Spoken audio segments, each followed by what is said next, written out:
Buenos días a todos y a todas. He tardado un poquito en subir este vídeo, ya lo sabéis, estaba esperando a que la gente se pusiera al día. Empezamos con un tema nuevo, hemos terminado la Segunda Guerra Mundial y empezamos con la Guerra Fría. Se llama también un mundo bipolar. ¿Bipolar por qué? Pues porque va a estar dividido en dos polos, un polo y otro polo, como en una pila, polos opuestos, ¿no? Este periodo de la Guerra Fría se extenderá desde el final de la Segunda Guerra Mundial con matices, 1945 hasta 1991, que es cuando cae el mundo comunista, los sistemas comunistas, y ya se da por terminada la Guerra Fría. Evidentemente tiene una evolución. ¿Qué entendemos por Guerra Fría, por lo tanto? Pues entendemos por Guerra Fría un periodo de tensión permanente entre dos bloques, que van a ser el bloque capitalista, liderado por Estados Unidos, y el bloque comunista, liderado por la Unión Soviética.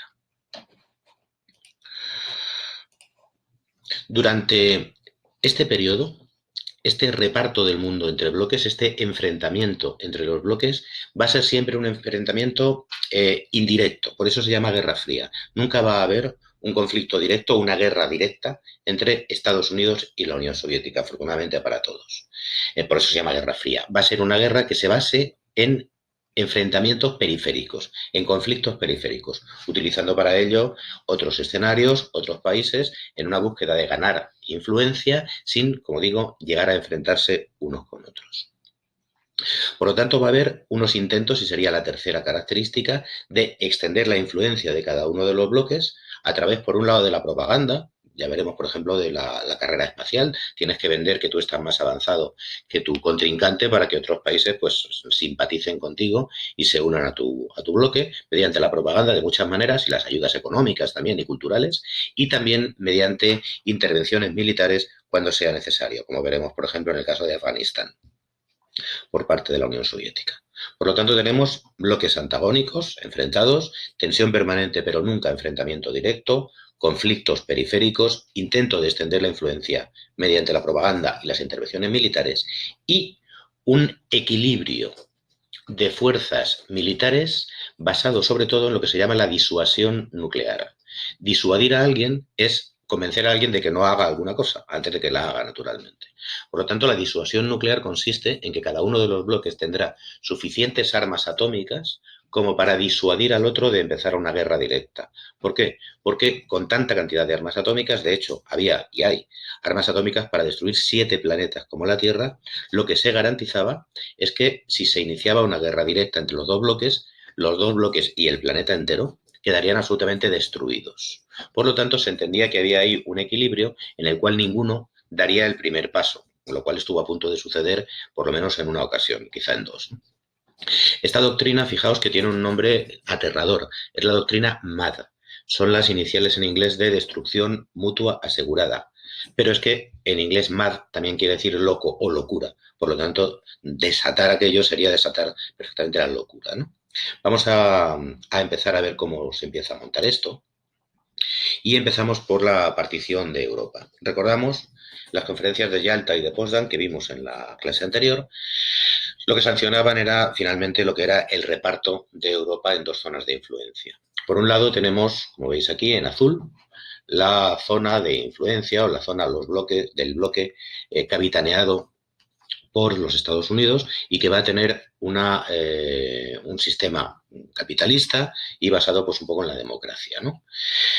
Y por otro lado tenemos la zona de influencia de la Unión Soviética, que es la Europa del Este y que incluye la propia Unión Soviética, que ya incluye también las repúblicas bálticas, y Polonia, el este de Alemania, Checoslovaquia, Hungría, Rumanía, Bulgaria, Albania y Yugoslavia. Aunque, como vimos en la anterior clase, Yugoslavia tiene un estatus un poquito especial porque fue el único país que no fue directamente liberado por el Ejército Rojo durante la Segunda Guerra Mundial, sino que se liberó él solito.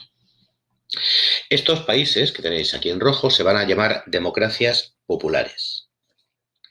Y Estados Unidos lo que va a conseguir va a ser la desactivación o la exclusión de los partidos comunistas del resto de toda Europa, a la vez que va a tener que intervenir militarmente en Grecia para detener el avance de la Unión Soviética por aquí, ¿no?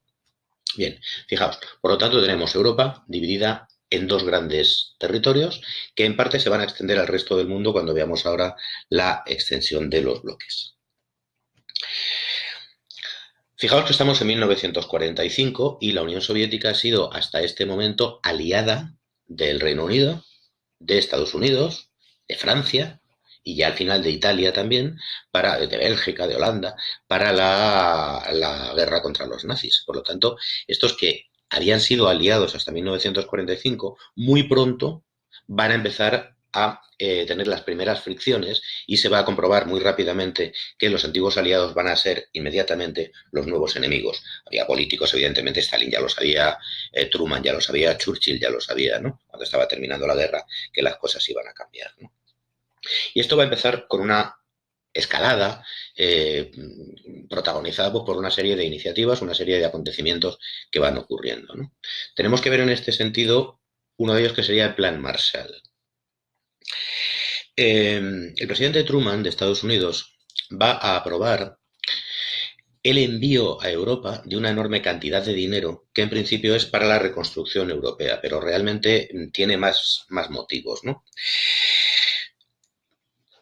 En primer lugar, uno de los grandes motivos o uno de los grandes objetivos que tiene el Plan Marshall es oponerse al comunismo, porque evidentemente en Europa hay una situación ahora mismo de miseria, hay una situación de pobreza, hay una situación de desabastecimiento, hay una situación de todo, y la gente, o mucha gente de los países devastados por la guerra, está mirando con buenos ojos al mundo comunista, donde en principio digo, no están pasando estas cosas. Por lo tanto, para evitar que muchas democracias occidentales, lo que Estados Unidos quiere mantener, la democracia y sus aliados, se pasen al comunismo, pues lo que hace es potenciar la reconstrucción y potenciar pues un poco el aumento del bienestar en esos países, ¿no?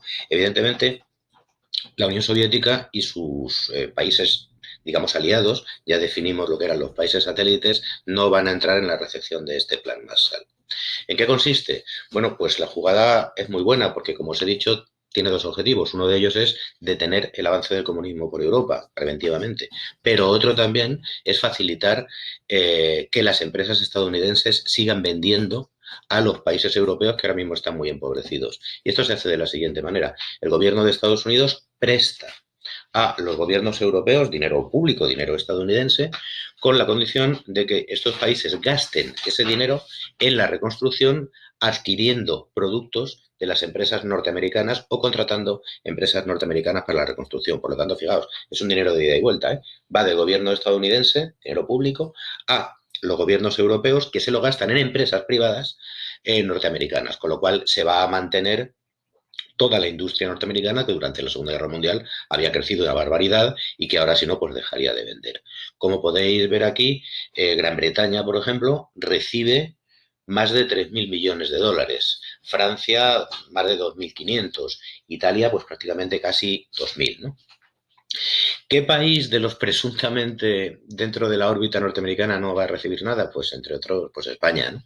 Os recomiendo que veáis una película que es Bienvenido Mr. Marshall, muy interesante, que quiera que la vea y ya la comentaremos si tenemos ocasión, ¿no?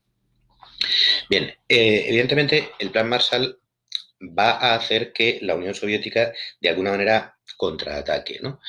Estados Unidos crea la Organización Europea de Cooperación Económica, la OECE, mientras que la Unión Soviética, como respuesta, prohíbe a los países de su entorno beneficiarse de estas ayudas y crea la Cominform, que sería una organización que aglutinaba a los partidos comunistas del mundo bajo unas directrices comunes en un intento pues, de contrarrestar la creciente influencia norteamericana.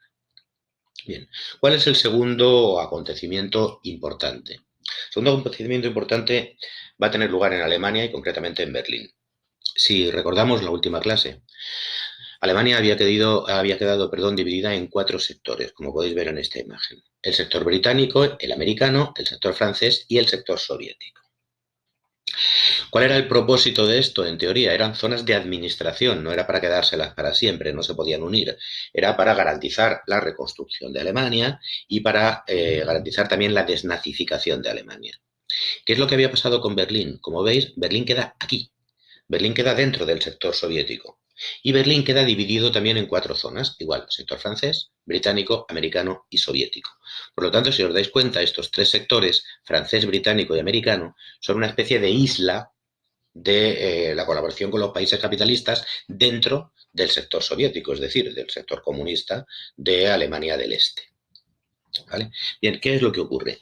Mirad, en 1948, Estados Unidos, el Reino Unido y Francia deciden unir sus zonas de ocupación, cosa que en principio no estaba prevista, y crear además una moneda única, el marco alemán, ¿no? Mientras anunciaban que iban a crear un Estado federal, un Estado alemán. Eso en principio no estaba previsto.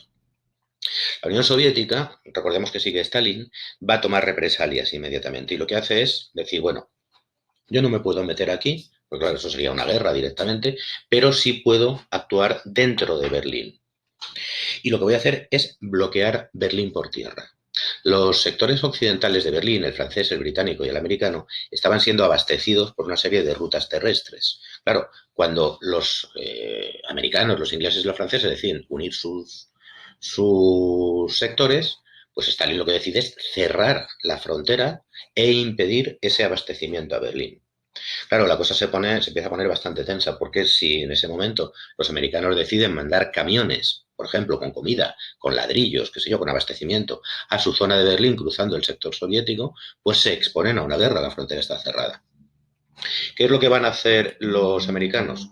Bueno, pues van a hacer un puente aéreo. Aquí tenéis un cartel estupendo donde se ve cómo empieza a aumentar la tensión en Berlín. Aquí pone, evidentemente, You are leaving the American sector. Lo pone también en ruso, lo pone en francés y lo pone en alemán, ¿no? Porque ya el paso entre las zonas en Berlín pues estaba totalmente restringido. Como os digo, los americanos responden con un puente aéreo, fue una cosa tremenda. Miles de aviones de carga iban aterrizando en aeropuertos, muchos de ellos improvisados, en Berlín Occidental y en todas partes donde ellos podían, llevando comida. Era vuelos continuos. De hecho, cuando un avión no podía aterrizar por problemas técnicos, no podía quedarse dando la vuelta, tenía que regresar. En fin, un prodigio del abastecimiento, digamos, y de la propaganda también. Bien, finalmente, esto lleva a que en 1949 las autoridades soviéticas decidan poner fin al bloqueo terrestre de la ciudad. Se reabren esas rutas terrestres. Pero esto ya consuma la división de Alemania. Los antiguos aliados ya no lo son, Inglaterra, Estados Unidos y Francia crean la República Federal de Alemania en el oeste y la Unión Soviética impulsa la creación de la República Democrática Alemana comunista en el este con capital en Berlín. Los otros serán con capital en Bonn, que es otra ciudad que hay por ahí, ¿no? Bien, ¿qué es lo que ocurre? Que evidentemente la zona occidental de Berlín ahora mismo sí que es una especie de isla capitalista dentro de un país comunista. Y los soviéticos y los alemanes del este se empiezan a dar cuenta de que muchos ciudadanos de la parte soviética de Berlín intentan escapar a la parte americana o inglesa o francesa, es decir, ya a la República Federal Alemana, para desde allí o bien quedarse en Berlín Occidental o pasar a Alemania Occidental y huir del sistema comunista, ¿no? Bien, para ello, las autoridades soviéticas lo que van a hacer va a ser directamente construir al principio unas barricadas, unas alambradas y finalmente en el 61 ya el muro de Berlín, el famoso muro de Berlín del que ya hablaremos. Como veis, Europa ya está totalmente dividida, las posiciones están más enconadas. Tenemos a Alemania, como veis en este mapa ya, dividida en dos partes, República Federal de Alemania y República Democrática Alemana. Y ya se ha consumado el enfrentamiento entre las dos grandes potencias y sus aliados, ¿no? El siguiente paso, pues evidentemente, es la creación de alianzas militares. En 1949, Estados Unidos organiza a través del Tratado del Atlántico Norte una alianza militar que se llama la OTAN, Organización para el Tratado del Atlántico Norte, en la que actualmente estamos nosotros. Está España también, lo que pasa es que en aquel momento no. ¿Quiénes estaban en la OTAN? Pues al principio, bueno, Estados Unidos, Canadá, el Reino Unido, Italia, Francia, los Países Bajos, Bélgica, Noruega, Dinamarca, aquí lo tenéis, ¿vale? Después se sumaron Turquía, se sumaron la República Federal de Alemania. Y es una alianza militar, por lo tanto, aunque la principal pieza sea Estados Unidos, todos los países aportan, ejércitos, aportan aviones, aportan barcos, aportan dinero y desde luego tienen el compromiso de participar en operaciones conjuntas si fuera necesario. ¿Qué hace la Unión Soviética? Bueno, pues la Unión Soviética va a hacer algo parecido. El Pacto de Varsovia, que lo tenéis aquí, que van a ser pues, sus países satélites, la Unión Soviética, la URSS, la República Democrática Alemana, Hungría, Polonia, Checoslovaquia, Rumania, Bulgaria y Albania. Ya tenemos dos grandes bloques ideológicos, económicos y militares que se reparten prácticamente el mundo. Mirad este mapa. Aquí tenéis en azul los países de la OTAN. Aquí tenemos ya también Japón, bueno, los países de la OTAN y aliados, porque hay otras alianzas secundarias en las que no nos vamos a meter. Como veis, aquí también está Japón, está Australia, está Nueva Zelanda, está Turquía, como dije antes, y los países comunistas que tenéis aquí en rojo.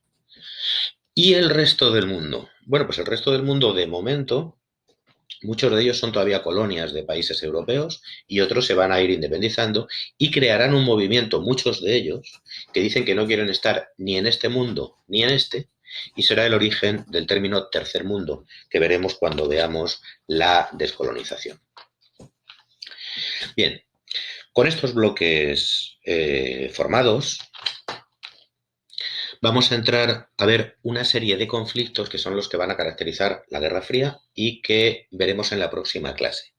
En principio veremos, yo os lo voy anticipando, conflictos que se producen en Asia como la Guerra de Corea o la Guerra de Vietnam. Veremos también las crisis de Egipto y sobre todo la crisis de Cuba. Y ya después, finalmente, empezaremos a ver las etapas de la Guerra Fría, la coexistencia pacífica,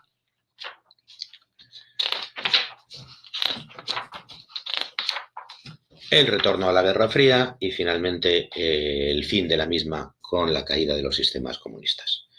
Espero que os haya resultado interesante y muchas gracias. Venga, hasta luego.